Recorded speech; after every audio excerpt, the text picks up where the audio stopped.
नेताजी सुभाष चंद्र बोस जिंदगी में सिर्फ एक ही बार 29 मई 1942 को जर्मनी के तानाशाह अडोल्फ हिटलर से मिले थे।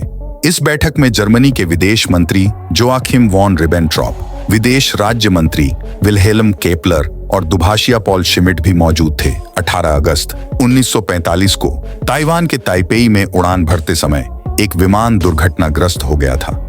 कहा जाता है कि सुभाष चंद्र बोस इस एयरक्राफ्ट में सवार थे और वह 3rd डिग्री बर्न के शिकार हो गए। बोस कोमा में चले गए और रात 9 से 10 बजे के बीच उनका निधन हो गया। सुभाष चंद्र बोस का जन्म 23 जनवरी 1877 को उड़ीसा, अब ओडिशा के कटक में हुआ था। उनके पिता जानकीनाथ बोस एक प्रसिद्ध वकील थे और उनकी माता प्रभावती देवी एक धार्मिक और परंपरागत महिला थीं। उन्होंने अपनी प्रारंभिक शिक्षा कटक और बाद में कलकत्ता, अब कोलकाता में प्राप्त की। बोस ने प्रेसिडेंसी कॉलेज और स्कॉटिश चर्च कॉलेज से अपनी उच्च शिक्षा पूरी की और बाद में भारतीय प्रशासनिक सेवा ICS की परीक्षा उत्तीर्ण की। बोस ने अपने कैरियर की शुरुआत भारतीय राष्ट्रीय कांग्रेस INC के साथ की। महात्मा गांधी के सिद्धांतों से प्रभावित होने के बावजूद बोस ने जल्द ही महसूस किया कि स्वतंत्रता प्राप्त करने के लिए अधिक उग्रवादी और सीधी कार्रवाई की आवश्यकता है। वे गांधी जी के असहयोग आंदोलन में शामिल हुए और जल्द ही अपने क्रांतिकारी विचारों के लिए प्रसिद्ध हो गए। द्वितीय विश्व युद्ध के दौरान बोस ने ब्रिटिश साम्राज्य के खिलाफ समर्थन पाने के लिए हिटलर के जर्मनी की ओर रुख किया।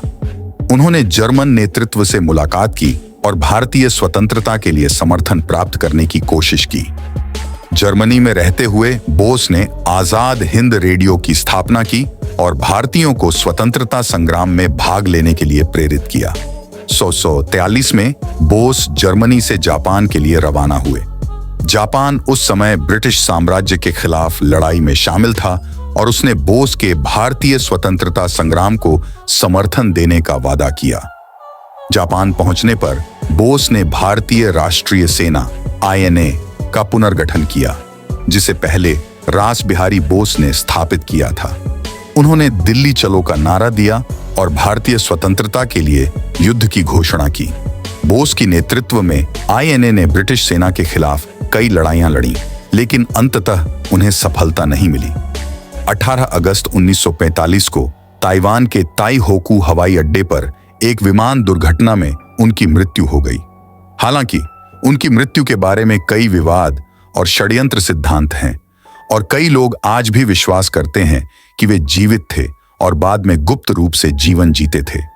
सुभाष चंद्र बोस का जीवन और उनका संघर्ष भारतीय स्वतंत्रता संग्राम के सबसे महत्वपूर्ण अध्यायों में से एक है।